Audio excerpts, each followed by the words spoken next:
რატომ ისჯება მზია ამაღლობელი? დიახაც მზია ამაღლობელი ისჯება სწორედ იმ თავისუფალი სიტყვის გამო, რომლითაც იგი თავისი გამოცემებით ძილს უფრთხობდა არა მხოლოდ ხელისუფლებას, არამედ ყველა ჯგუფს, რომელთა საქმიანობა დაკავშირებული იყო ეჭვებთან, კითხვის ნიშნებთან და ასე შემდეგ. ძალიან მნიშვნელოვანია მედია კიდევ ერთხელ შეიკრიბოს ერთმანეთის მხარდასაჭერად, ერთმანეთის გადასარჩენად და საზოგადოებაში დემოკრატიის გადასარჩენად 25 აპრილს. ჩვენთვის დღეს მზია არის სიმბოლო დამოუკიდებელი კრიტიკული რედაქციების, კრიტიკული მედიების, ამიტომ ჟურნალისტებო, რომლებსაც ჯერ არ შეგხებიათ მძიმე ხელი ცენზურის, ან თვით ცენზურის, ან ძალადობის, აუცილებლად უნდა გათვალოთ ის, რომ ეს დღე შორს არ არის და ჩვენ რიგრიგობით ყველანი გავხდებით ძალადობის მსხვერპლი.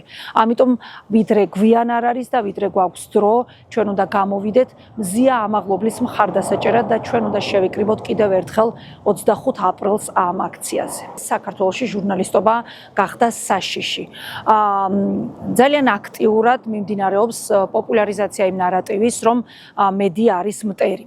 ხელისუფლებამაც მედია მტრად მონიშნა. პრობლემათაგან ერთ-ერთი არის ის, რომ დღეს ჟურნალისტებს ფიზიკური გადარჩენისთვისაც უწევთ ბრძოლა. ყველაზე რთული ამბავი არის ის, რომ გარდა ჰომოფობიური ჯგუფებისა, მედიას პროფესიული ვალდებულების შესრულების პროცესში თავს ესხმის ნიღბებში შემალული ადამიანთა ჯგუფი, რომელიც ასევე წარმოადგენს ოფიციალურად სახელმწიფოს. ესენი არიან პოლიციის სხვადასხვა ქვედანაყოფის წარმომადგენლები და ისინი სასიკვდილოდ იმეტებენ ჟურნალისტებს დღეს. თუ ქვეყანაში არ იქნება კრიტიკული მედია, ობიექტური მედია, დამოუკიდებელი სარედაქციო პოლიტიკის მედია, ჩვენ ვერასოდეს გავიგებთ ერთლარად გასხვისებული სახელმწიფო ქონებების შესახებ. ვერასოდეს გავიგებთ მოძალადე პოლიციელების შესახებ, ვერასოდეს გავიგებთ სხვადასხვა საეჭვო კორუფციული გარიგებების შესახებ.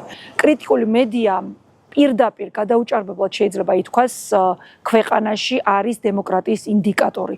სადაც არ არის კრიტიკული მედია, სადაც თავს ესხმიან კრიტიკულ მედიას, სადაც ფიზიკურ განადგურებას უპირებენ ჟურნალისტებს, იმ ქვეყანაში დემოკრატია სამწუხაროდ ვერ იქნება.